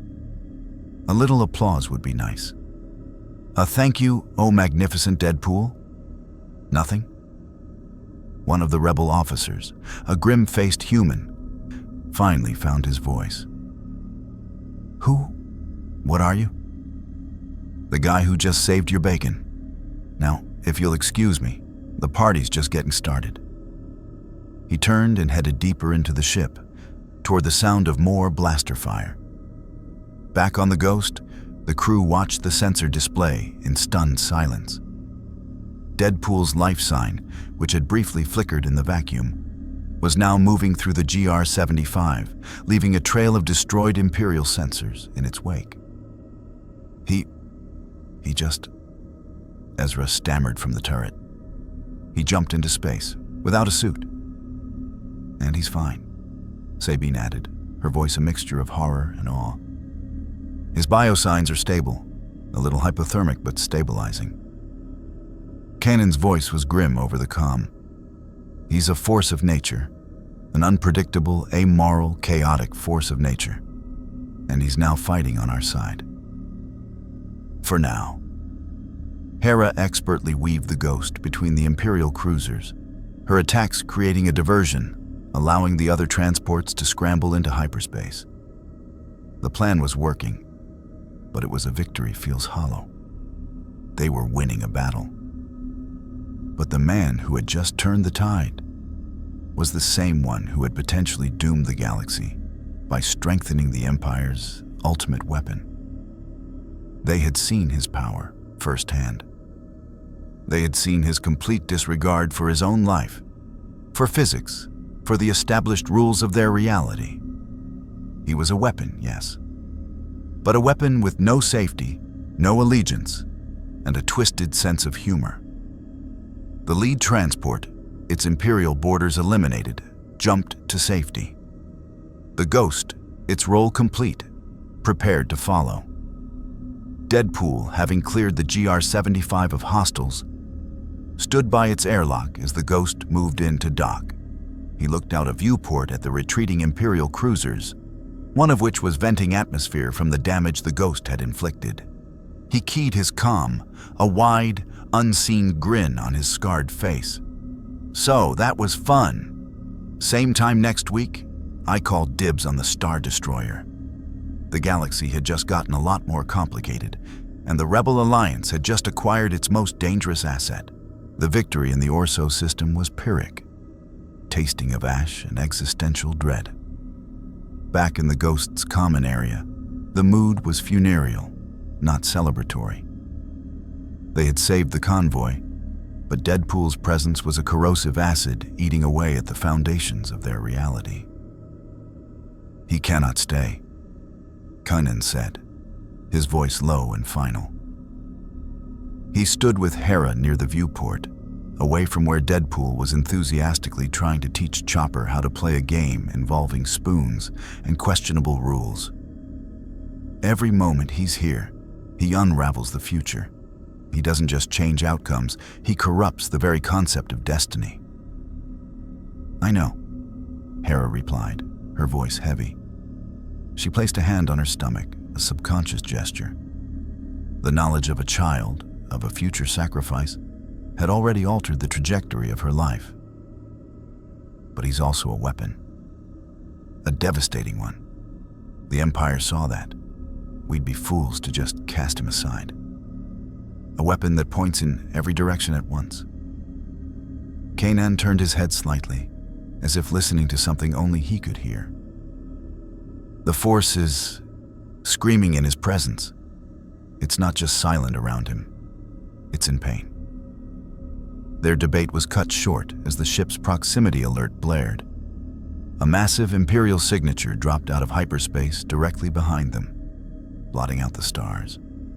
It wasn't a Star Destroyer, it was the Star Destroyer. Vader's flagship, the Executor. He found us, Ezra breathed, his face pale as he stared at the tactical display. He found him, Sabine corrected, her eyes darting to DeadPool. On the view screen, a familiar mechanized voice crackled through the comm, bypassing all standard hailing frequencies. It was a transmission meant for one person. The agreement was your freedom. Darth Vader's voice boomed through the cabin, cold and absolute. Not your alliance with terrorists. You have become a variable that requires re-evaluation. DeadPool stopped trying to get a spoon to stick to Chopper's dome and sauntered to the comms panel. Vader, buddy, long time no see. Missed the whole force choke and threaten routine, did you? Look, I'm a free agent. Sometimes I work for the bad guys, sometimes for the good guys. Today, the good guys had better snacks. Your actions have consequences you cannot comprehend, Vader intoned. The Emperor has taken an interest. He does not believe your claims of multiversal origins. He believes you are a new kind of Force anomaly, one he wishes to dissect. DeadPool snorted. Tell Palpy he can get in line behind every mad scientist in my home dimension. It's a long line. Now, are we going to do this? Because I've got a standing offer from the rebels that probably includes a pension plan. The response was not verbal. Space itself seemed to warp around the ghost. The blue tunnel of hyperspace they were about to enter flickered and died. The stars outside the viewport stretched, then snapped back into place with a violent lurch. The ship shuddered, every alarm blaring at once. He's pulling us out of hyperspace with the Force, Hera yelled, her hands fighting the unresponsive controls. It's not possible. He's making it possible, Kanan shouted back, bracing himself against a console. His anger, it's a black hole. The ghost was dragged, screaming, to a dead stop in the void. Tractor beams from the Executor locked on, redundant and insulting. They were caught, utterly. Well, this is a predicament, DeadPool mused, seemingly unbothered. Looks like my playtime with the good guys is over. Don't worry, kids, I've got this. Got what? Zeb roared. We're on a Star Destroyer's doorstep.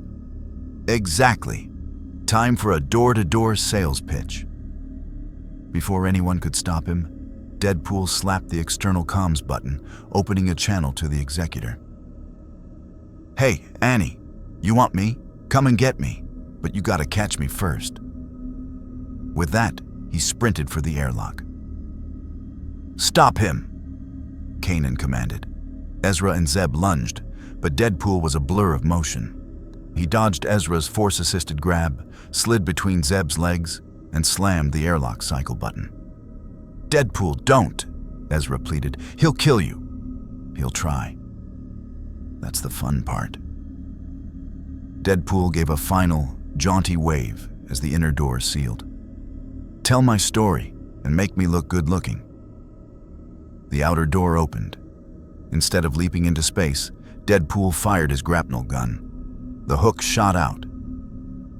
Not toward the Executor, but toward a small, unattended probe droid drifting nearby. He swung out, using the droid as an anchor, and began firing his pistols at the Executor's hull. The bullets pinged harmlessly off the dense armor, but the act was one of pure, glorious defiance. It was a distraction. A stupid, suicidal, brilliant distraction. As every Imperial sensor and gun battery on the starboard side of the Executor focused on the one-man assault, the Ghost systems suddenly flared back to life. Vader's concentration had been broken. Now, Hera! Kanan yelled. Hera didn't need telling twice.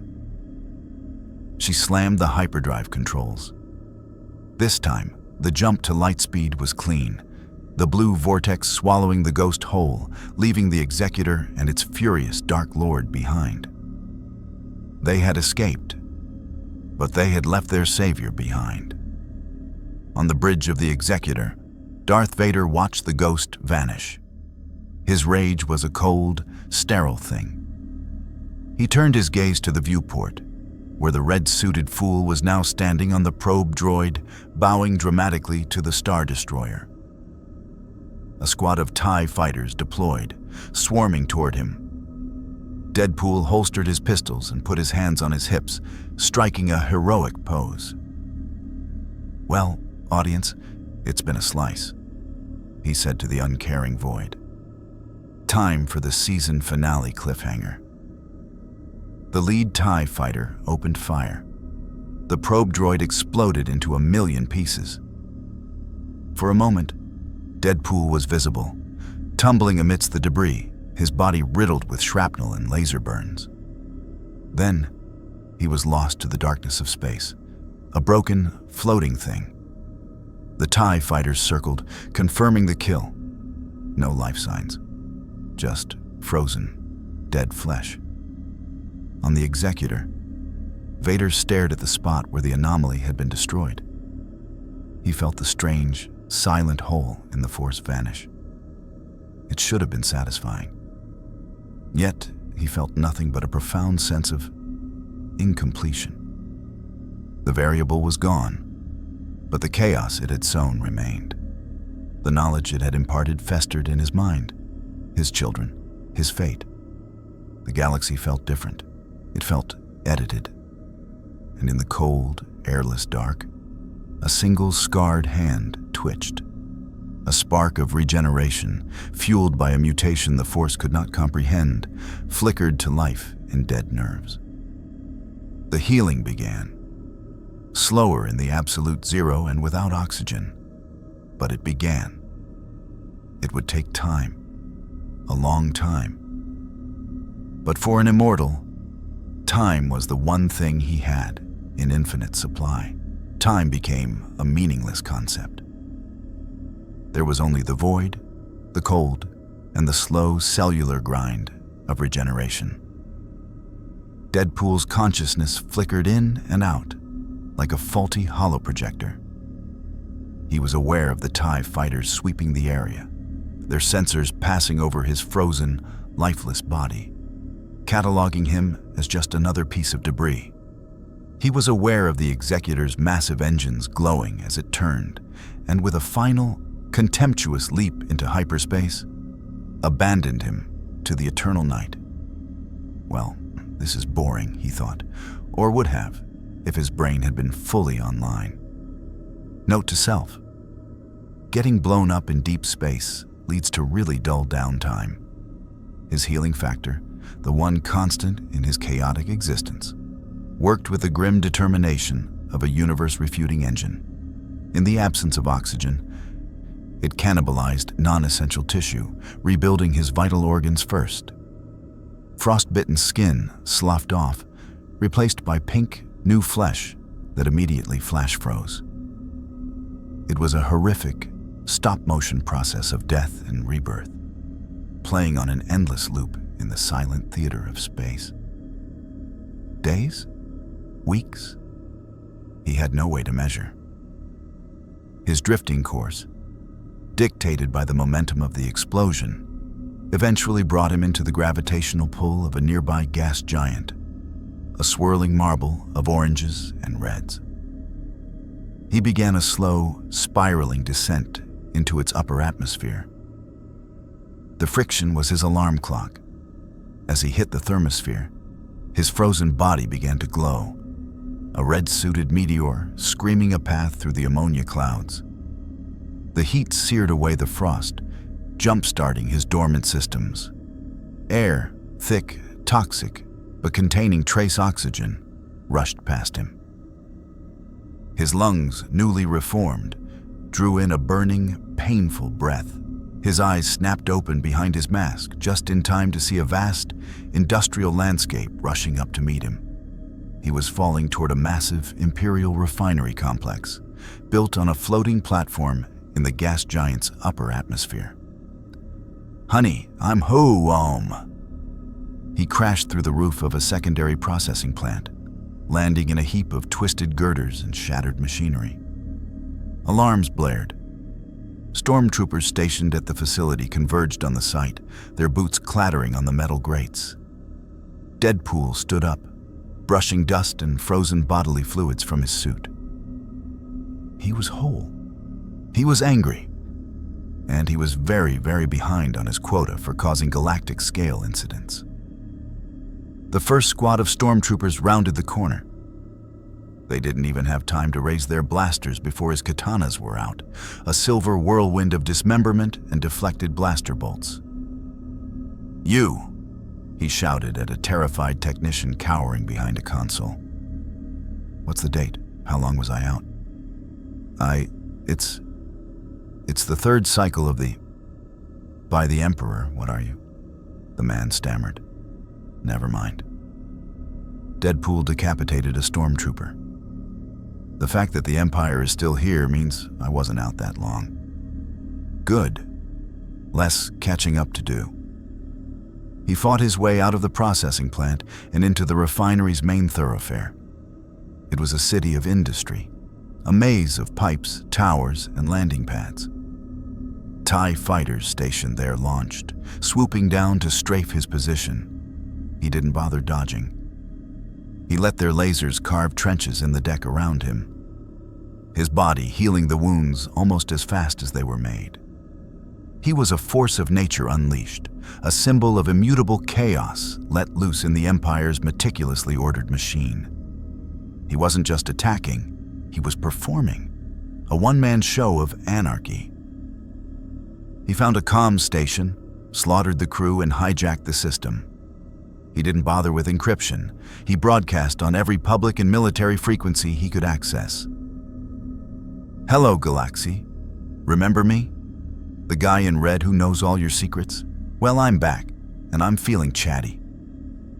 Across thousands of star systems, on bridge consoles of star destroyers, in rebel safe houses, in cantinas and palaces, his voice crackled to life. Let's start with some fun facts. The Emperor's name is Sheev Palpatine. He's a Sith Lord from Naboo who started the Clone Wars as a false flag operation. He groomed Anakin Skywalker into becoming Darth Vader by preying on his fear of his wife dying. On the bridge of a star destroyer near Corellia, Admiral Piet stared at the comms console in horror. On Yavin 4, Mon Mothma and a young Princess Leia Organa listened, their faces ashen. In a meditation chamber aboard the Executor, Darth Vader's fist clenched, crushing the armrest of his throne. "The Death Star has a weakness," DeadPool continued, his voice echoing through the galaxy. "Or it did. I might have helped them fix it. Whoops. But don't worry. I'm sure the brilliant minds of the rebellion can find another way to blow up the moon-sized weapon of mass destruction. You're welcome for the motivational speech." He was dismantling the Empire's foundation, not with weapons, but with truth. He was shredding the veil of secrecy, exposing the lies, and turning the grand narrative of the Galactic Civil War into a messy public scandal.